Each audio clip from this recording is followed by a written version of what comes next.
Hello, hello. Welcome to our Destination Spotlight Colombia. This is an exclusive webinar and we appreciate you joining us. My name is Sean.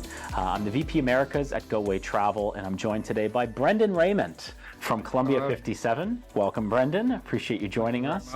Thank you. You're between a couple of houseplants with us. Yeah, that's cool. I wouldn't say between two ferns. That's a copywritten name already. That's not what we're doing here. This is a Destination Spotlight. Okay, I'm from the tropics, so it's nice to have the foliage. Lovely. As Brendan lives in Colombia, Brendan is our Colombia specialist from our partners at Colombia 57. And if you don't mind, we'd love to talk a little bit about your found home, Colombia, today. Sure. How long have you been living in Colombia, as I realize I don't have that information? So I've lived in Colombia for 15 years, although I first went over 20 years ago. Over 20 years ago. Yeah. And you're now Colombian. You're a Colombian citizen? I have become a naturalized citizen, yes. Okay. So I can now vote. Okay. As well as pay taxes. And you are a champion and advocate for your destination. I am. Can I ask why Colombia? Did you find it on random through a larger trip? Did you head there 20 years ago with intent? How did it come to be that you now are a Colombian voter? Where I was born, I was never very happy. And I spent a lot of time traveling, living in other countries, including in Latin America, Dominican Republic I lived in, and Mexico. And also I got to know Panama. I fell in love with a Colombian, and that's why I went to Colombia. But within less than 24 hours of arriving, I fell very much in love with the country. It was weird, it was instantaneous. I think it was the surprise of the reality of Colombia versus the image that the world has and that I had at the time. The warmth of Colombian people. My blood is Irish, and there is something about Colombia which reminds me of Ireland, not the geography or the topography or the climate, but the culture, the people. The warmth of the soul and, the love of music, gossiping, telling stories, all resonated with me. And I remember I was on a sabbatical and took off back to Madrid 3 months later. And I started crying on the plane. And I was like, I cannot imagine living in this world without going back to this country. And from that moment on, made plans to move and set up my life in Colombia. Well, not just that, but to also promote travel to the destination so others can do what you did 20 years back. Absolutely, and I think that travel is a great way of changing the perception of Colombia, because all of the marketing campaigns in the world mean nothing against the word of mouth of a traveler coming back and saying, actually, I've been, it's a great place, you should go. So I felt that Colombia was really a very misunderstood country, and I wanted to change that, and still do, and I think that traveling and inviting people to come and travel and understand the country for themselves is the most potent way of changing these wildly misconceived ideas about the country. I think the word is getting out. I mean, one of the reasons we're doing our Destination Spotlight on Colombia is it's one of our fastest growing destinations in Latin America. So folks they're hearing your message. They're trying, a visit to Colombia. They're heading home and telling their friends that they've got to go.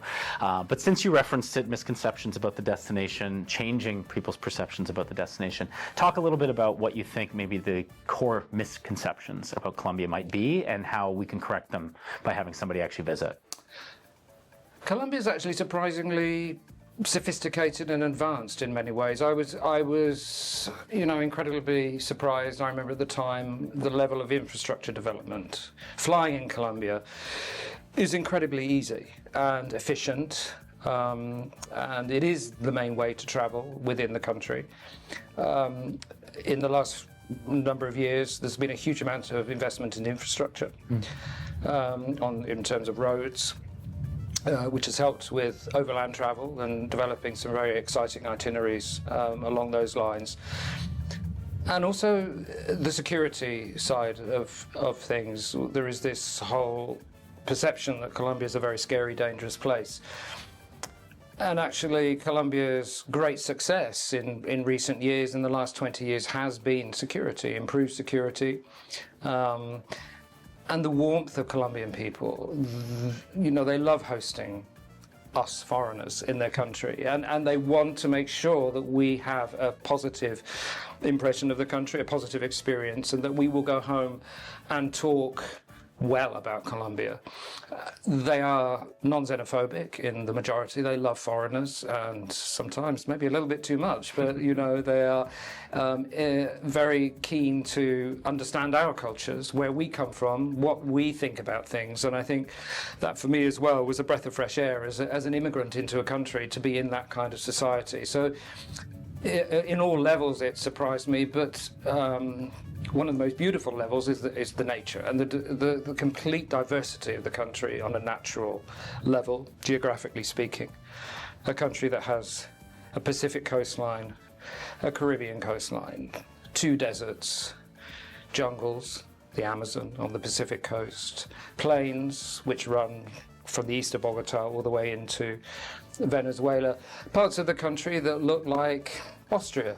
Others remind me of Ireland or Scotland. And I think it was that. And even today, now, I'm like a kid. When I fly, I always want the window seat, because I want to see the volcano or the desert or the big meandering river going through the jungle. So I think those are the surprises. They were the surprises for me, and they still are surprises for me. You know, it hasn't gone away, that enthusiasm of what the reality of Colombia is versus the misconception.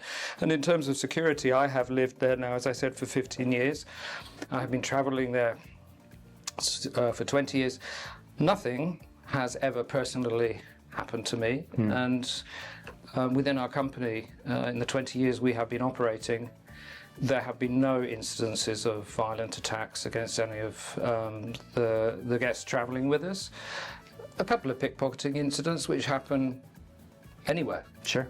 So I think that, you know, that really is a surprise for people, and it is a country a destination which always exceeds expectations because of that.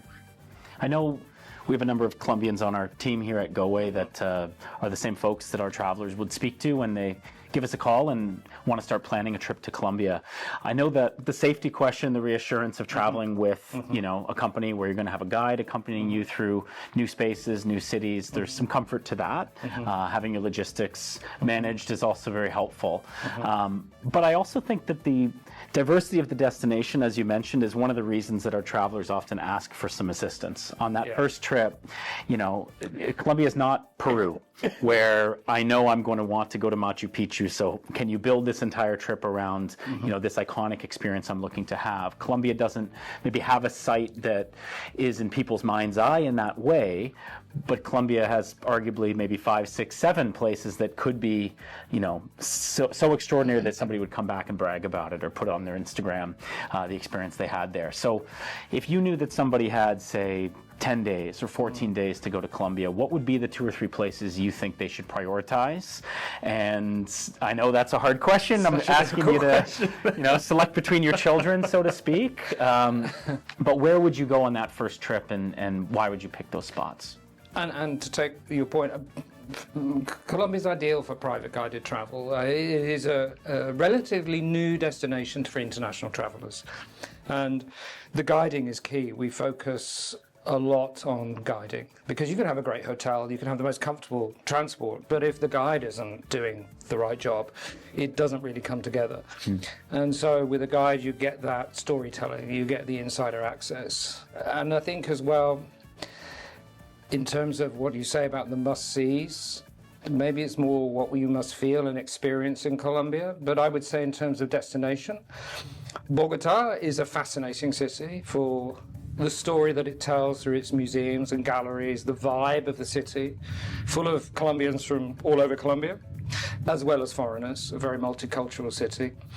And also it's very high up, so it can be pretty cold and wet and windy, and you have to go inside have a beer in a bar with an open fireplace. The coffee region, which is only a 45-minute flight from Bogota, is a UNESCO World Heritage Site. It is absolutely stunning, and the fertility of it is helped by the volcanic ash that comes out of the snow-capped volcanoes, and perfect for coffee growing. And of course, Colombia and coffee are synonymous, so that is definitely something that I feel is important on any Colombia trip. But if you don't go to the coffee region, there are other coffee growing areas. Medellin, close to Medellin, there are coffee areas, and Medellin is also a fascinating city which really tells the story of Colombia, or the transformation of Colombia from the dark days of the early 90s, and how a city that was once one of the most violent in the world has become a model of urban regeneration and intelligent urban management today. It's like going to another country, but arriving in Cartagena is amazing. It's hot, it's colonial, it's spectacular. The people are very different, the food is different, there are beaches, it's connected to other areas like Santa Marta or Barranquilla. Have I run out of places now? Because that's the problem, Sean. Well, and I hope you don't mind as you wax poetic about the coffee region that I enjoy some of your Colombia's finest through this discussion. I feel like Cartagena sometimes is people's first interaction point with Colombia. If you happen to be on a cruise that you've been visiting the region and you stop there, you might get the perception that Colombia is going to look like Cartagena, or in the climate and the weather, everything's going to be very Cartagena-like. But that's obviously not a good representation of the entire country. No, not at all. I mean, it is unique, Cartagena. And then if you get on a plane in Cartagena, take off, and literally 50 minutes later, you're landing in Medellin or Bogota. Completely different. The climate, the architecture, the way the people speak, the way business is done, even brands. You don't get the same stores or banks necessarily in all of the regions and destinations. So it does actually feel like sometimes it's a number of different countries wrapped up into one space. There's a very interesting book called Colombia, a Nation in Spite of Itself, which is based on the fact that really all of these regions are so disparate and different that it doesn't naturally form as a nation, but it has done, and is a young nation, and is a boisterous one as well. So, I mean, even as an entry point to Latin America, if somebody is watching this has never traveled to Latin America at all and wants to, get a slice of the Argentinian landscapes of, vast mountains and wide open spaces, wants to sit on a Caribbean beach, wants to visit the large vistas of a coffee region. I mean, these are all things that you don't need to travel to 3 different countries to do. You can do them as part of what? I mean, how long would an itinerary be that would allow you to do all of those things? You could do something like that. I mean, the area of Colombia which would be similar in terms of, if you like, the gaucho culture of Argentina would be Los Llanos Orientales, which is an area of flatlands running east from Bogota over to the Venezuelan border. And with the cowboy culture, and they catch the cows by the tails, and they have the most amazing meat and beautiful music and dancing, and the nature is stunning. They don't have the wines though, but still. You could do that in 9-10 days, really. Mm-hmm. And Colombia is so close to North America. We're talking, single digit, well, not single digit, but 3-4 hours flying time from some major cities in North America, and very different, very exotic. And so you could have a Caribbean experience. To be honest with you, you could do that in a week. Mm-hmm. Caribbean coffee and cowboy culture. There you go. And you just added some alliteration just because you're truly a destination marketer, right, at heart? You touched on some of the diversity, not just of the geographic diversity, obviously, but some of the cultural diversity as well. So you've got a country in spite of itself. I imagine that means you've got different linguistic groups, cultural backgrounds that are being smashed together in one country. Yeah. So if I am visiting the Amazon or the plains or the Caribbean, what are some of the different cultures that I'm going to encounter? What's that music culture you're referring to? What are some of maybe the cuisines I might encounter while there? Colombia has over 100 different indigenous communities. Some of them larger and more important in modern day Colombia than others. but they are very much regionally based, and therefore their influence in architecture, how houses are built, the music, food, the agriculture of the region, and the history of where that comes from is very prominent. And there's also a very interesting thing about Colombia is that there have been many immigrants over the years from other countries, from Asia, from Africa, from the Middle East, from Europe. But it is a country where all of these people have assimilated. There have been no sort of European-speaking colonies as there are in all other South American countries. They do not exist in Colombia because I think Colombians really climb over the garden fence to get to know you, even if you try and, keep them out. And I find that very endearing of the country. But yes, those geographical regions represent as well a difference in the food, the music, the way people talk, the way people behave. I sometimes have meetings in Cartagena which can be quite fractious with our guides and a lot of opinions going on, and then the following week I'll be on the Pacific coast of Colombia having meetings with guides there. It's a very different dynamic. Everyone sits silently. One person stands and talks, everyone listens, and then they sit down. It's completely different in the way that people interact with each other. And that anthropologically wise is also a very interesting side of the country as well. And there's a lot of competition between the regions in terms of who's got the best music or the best dancing or cultural exposition, food as well. What would you say people's kind of biggest surprise, or what's that feedback that you usually get when you have a first-time traveler who's come to the destination? We obviously talked about security, and most people are going to come and find it's quite safe and peaceful, and they'll enjoy that. But beyond that, when people are leaving Colombia for that first time, what are the kinds of comments that they typically make? The warmth of the Colombian people. It is not, without doubt, the number one. They all fall in love with Colombian people. Colombian people are charming, generally, and engaging, and they want to interact with visitors. And I think that is the lasting impression that people have. And they also care for the visitors, and that links into the security.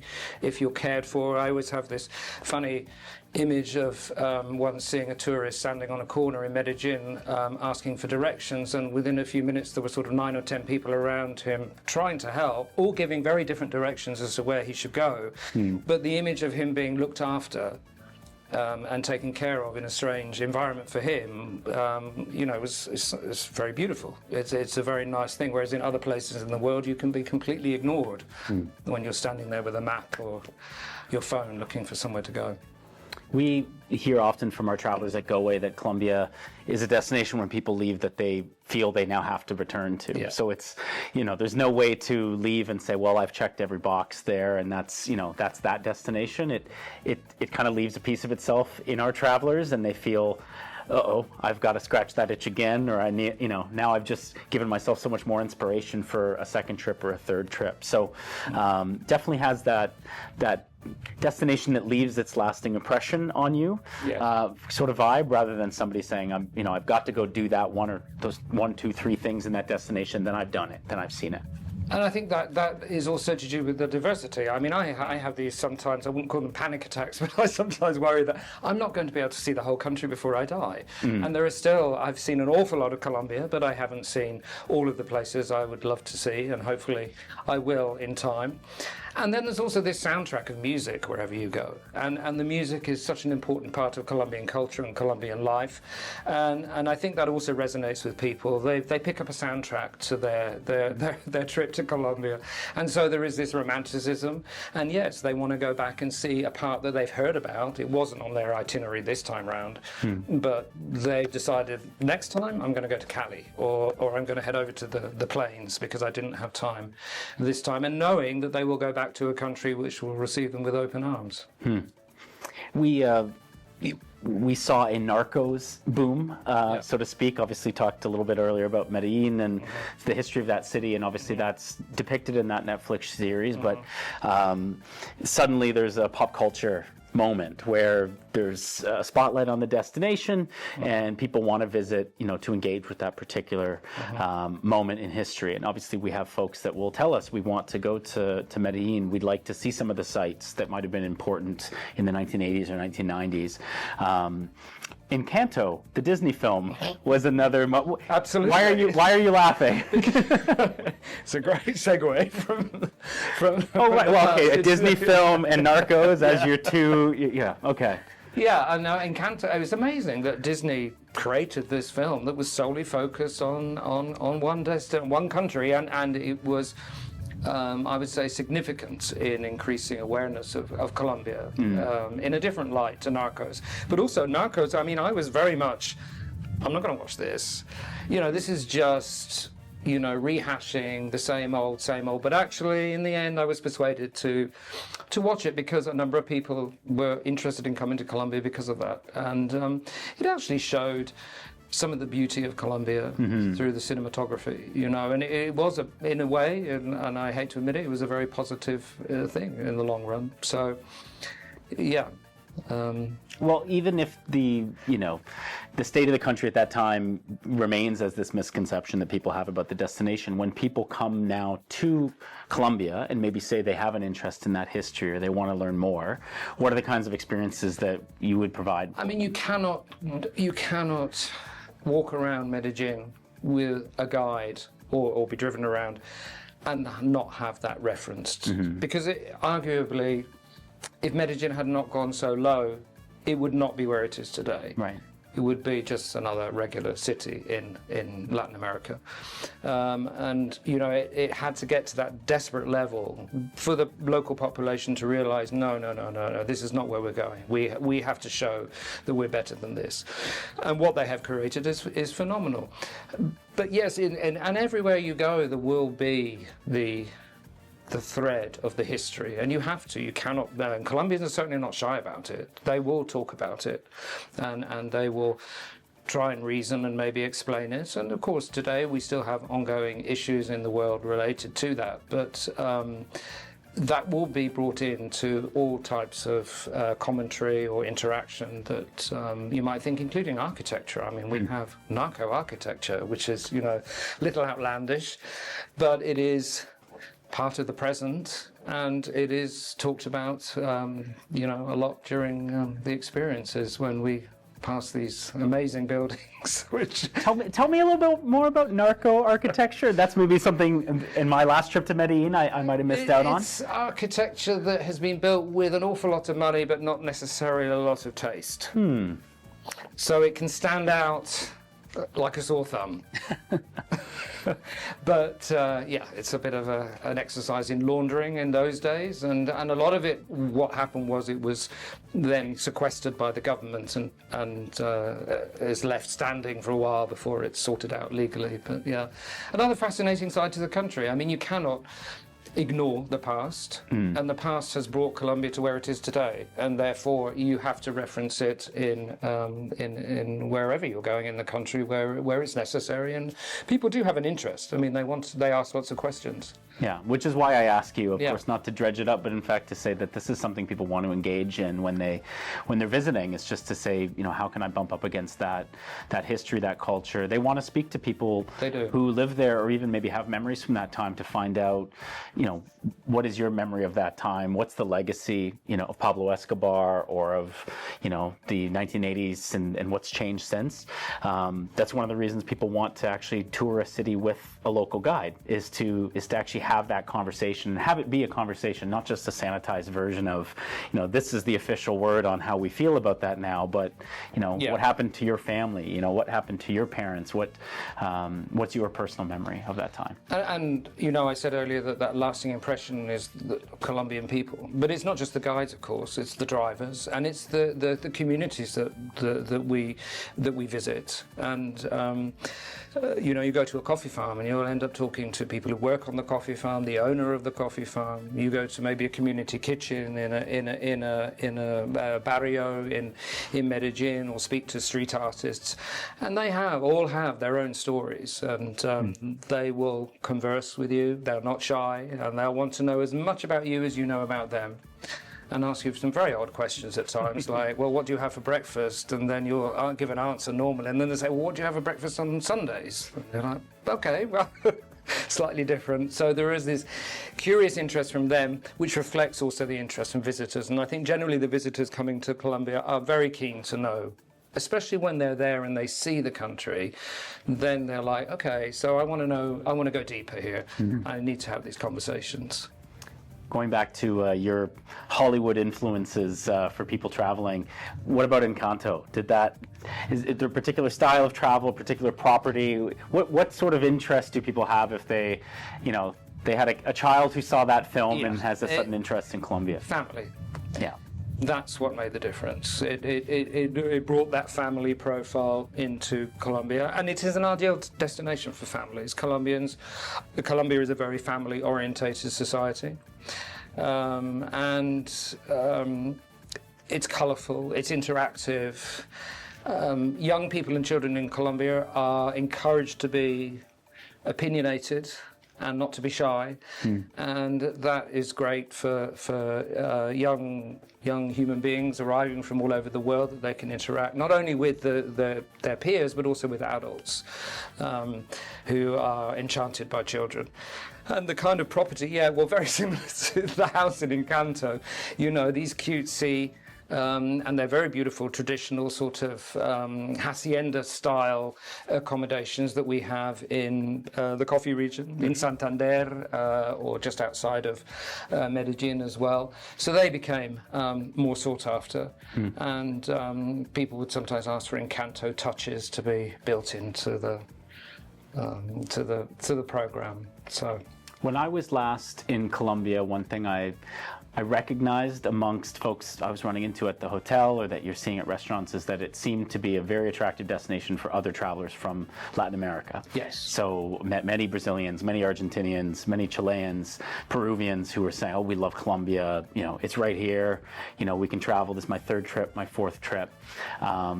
Often talking about, you Canadians always stick to Cartagena, or, we expect to see you at Tayrona, but, here's this other region that Brazilians like to visit or Argentinians like to visit. We hear all the time that one of the reasons folks want to come to a Goway travel is you want to actually speak to somebody from Colombia who's traveled extensively through so that you can get that consulting, that advice on where they should go. So maybe you can, don't give the farm away here, but is there one or two areas you think are underexplored by our Canadian or American travelers that should have maybe like a higher reputation for us that we should be visiting more often in Colombia? Most definitely. I think, though, that going back to the fact that Colombia is relatively new to international tourism, sometimes we struggle in some of these areas with the level of infrastructure, that maybe we don't have enough guides that speak English. Or the hotel accommodation is really a little bit too basic for the average, the general expectation of a traveller from Canada or the United States. But definitely the Los Llanos Orientales, the plains of the east, the Amazon as well. The Amazon in Colombia has not been developed as much in terms of tourism infrastructure as it has in Peru, Brazil, Ecuador. And so it's more virgin and pristine. And some of the programs we're offering down there are involved with interactivity with indigenous cultures as well. And the Pacific coast of Colombia, one of my favorite parts of the country, but it does suffer generally from a lack of good hotel accommodation. But the fish soup's amazing, the best in the world. So it's a little more rugged, you're perhaps saying, to do the Amazon or the Pacific coast, but if a traveler's up for it, they're going to have a memorable experience. Exactly, and what you can do is you have your 4 or 5 star hotel in Bogota and Medellin, and then you have your 3-star eco lodge on the Pacific coast for a few days, which is a completely different experience, and then you return back to Cartagena and stay in a nice resort hotel or a boutique hotel in the walled city. So you have like curvature in terms of the quality of accommodation, but the experience is still there, and that is what, going back to my point of the must-sees, it's really what you must feel in Colombia, and experiencing all of these different regions and the diversity that comes with it. Well, we have travelers that like to feel like they've gotten somewhere ahead of, the industry arriving, the travel infrastructure arriving, so to speak, when you have other destinations within the same country that have arrived, so to speak. If you want to have the White Lotus experience, I've heard that the Four Seasons is now well located right there in Cartagena. They have are they opening later this year? They are opening later this year, finally. It wasn't their fault. They started digging the foundations and found an amazing amount of relics from the colonial period and also the pre-colonial period. Oh, really? From, Okay. different indigenous communities. So everything was put on hold whilst it was all dug up and catalogued and then brought to Bogota for now to be stored until they can find a museum for it. But yeah, the Four Seasons is opening. It's supposedly going to be very beautiful, and I'm looking forward to the opportunity to go and have a look at it and see. There you go. You've got everybody from that Four Seasons type clientele, well served, all the way to somebody who wants to go to an untouched area of the Amazon and stay in a Absolutely. 3-star lodge. I mean, that is something that has changed incredibly in the last 20 years. Is the standard of accommodation and Bogota and Cartagena, really, they had a Sofitel, and that was it. And we now are seeing a lot more international chains opening up in Colombia. There is a lot of foreign investment in Colombia anyway, and to cater to the demand that's there. It's great. It's all good, and also I think that the development of tourism in Colombia has come at the right time. Colombia is able to learn from maybe mistakes other destinations have made. So our development is hopefully going to be more sustainable, Right. and fit in with the local architecture and customs and culture. And as you said, the locals are eager to meet foreign travelers as they arrive, so it's something that hopefully the local communities are excited about, to see that growth in the destination. Very much so. I mean, we work with a number of different, many different communities all over the country, and many of them are very, very happy to have the opportunity to receive foreign visitors and to be able to explain their culture and show their culture off to the different people. They have a great pride, and I think they felt over the years a little bit dismissed, and so this is an opportunity for them to once again be proud and also to make an income from it, which is very important as well. Got one more for you. Thank you for your time. I know you've been generous to share your experiences, your insights, your advice, tips, tricks about what people should be looking for in Colombia. I want to ask you about food. Yeah. So you mentioned, was that a fish soup that you just mentioned on the Pacific Coast? Yes. We're going to go out this evening and have some Colombian food for dinner, and thank you in advance for taking some time and joining me. But for my next visit, what are 2 or 3 dishes, and maybe you can even connect them to the regions that they're from, if it's particular to a specific indigenous group or a specific cultural region. But what are those dishes that or maybe can't miss for visitors to Colombia? Colombian food isn't one of those world cuisines that people have an awful lot of knowledge about, but it is incredibly varied and delicious. The bandeja paisa in Medellin, I'm not sure when you were there if you ever had it, but this huge plate of fried plantains and ground beef and chorizo and a fried egg and aguacate, what's that, avocado pear, and very delicious. In Bogota, the ajiaco, which is a soup of 5 potatoes. Potatoes are very important in and around Bogota. It's a great potato growing area with shredded chicken and capers and sour cream. Absolutely delicious, especially if it's a cold, wet day. It's just what you need to warm up. The Pacific Coast, the fish soup is phenomenal.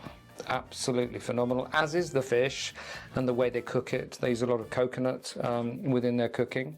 On the Caribbean coast, fish again, but cooked in a very different way. Equally delicious, and with the coconut rice, which is a brown rice, which is sweeter and has currants and raisins inside of it. In La Guajira, which is the desert, the northernmost desert in South America, goat. Specialise in goat, which I personally like a lot, but I know it's not to everyone's taste.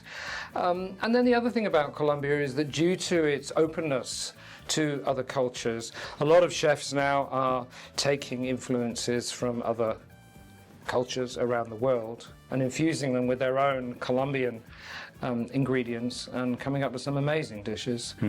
And that is something that has changed as well a lot. So the Bogota is now considered to be the sort of foodie scene in South America, with the eclectic amount of restaurants that they have there, and some world award-winning in various different categories or things that go on. Well, once Four Seasons arrives, then the Michelin Guide arrives, and then you're, then you're really on the map. Yes, exactly. Yeah. I think sometimes a misconception with Colombian food is that it's going to be spicy, like Mexican food, and it is far from it. In fact, it is very natural tasting. I was at a place recently, and they specialize in flowers and using flowers in cooking, and I was tasting various different flowers, including some that tasted just like mushrooms, and others that tasted like honey. It was quite amazing. And there was a restaurant in Cartagena that used a lot of flowers in their cooking. Very interesting. And very beautiful on the plate as well. We'll see if that's on the menu tonight. And I have to say thank you so much to Brendan from Columbia 57 for inspiring all of us, for telling some stories about a destination that should be at the very top of everyone's bucket list. And as we look up over the last year or two and just see the incredible growth in Colombia, clearly the word is getting out. So thanks to yourself, and thanks to the Narcos and the Encantos and all of the great work that everybody's doing to talk a little bit more about a truly special destination. We appreciate your time. And for anyone who's been watching, we thank you for your time. And if you'd love to travel to Colombia, please give Goway a call. We'd love to help plan that trip and design just that right itinerary for you, so we can make it the first time that you visit Colombia just truly special. Thank you. My name is Sean, and we appreciated your time today. Thank you very much. All right, Don, how'd we do? Cool.